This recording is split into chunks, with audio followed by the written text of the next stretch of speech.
Hi, I'm Cezanne Charles. I'm one half of the hybrid art and design studio, Root of Two.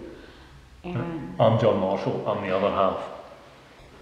And we are talking about Babel 2012, also known as Babel 11111101100, which is the binary for 2012.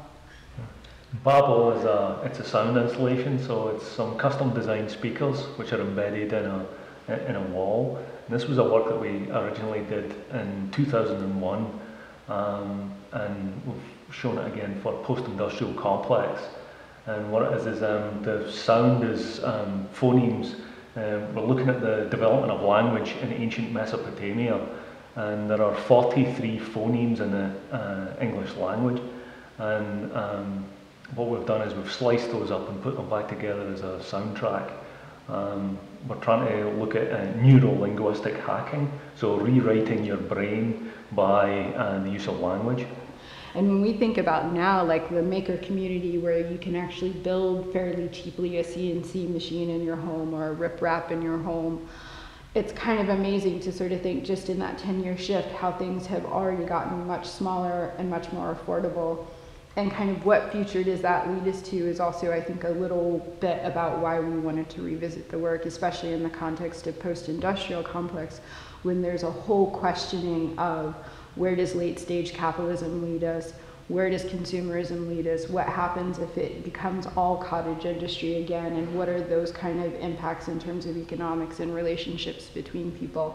In terms of Detroit right now, one of the things that we have another project that we're working on called Retool Detroit. We're actually interviewing fabricators, and we're trying to connect different communities in the city through making. And one of the things is, there's this the upper level that would serve the big three automotive industries, and then there's a sort of like service bureau type thing, and then there's your sort of grassroots, person in a garage or a basement type thing. And that's really where it starts to get interesting, is the fact that these individuals have the skills and the craft sensibilities, and coupled with the technology, you can actually produce things the like of which you just wouldn't have any other way. And like Detroit is, obviously in the 20th century, it's this massive hub of like industry, but Detroit brings you the world. And the thing is, it's like, okay, it's a different world, and it's maybe smaller in scope, and it's maybe a bit funky, and it's maybe a little different, but the thing is, the capacity that Detroit has is still there, just on a different scale.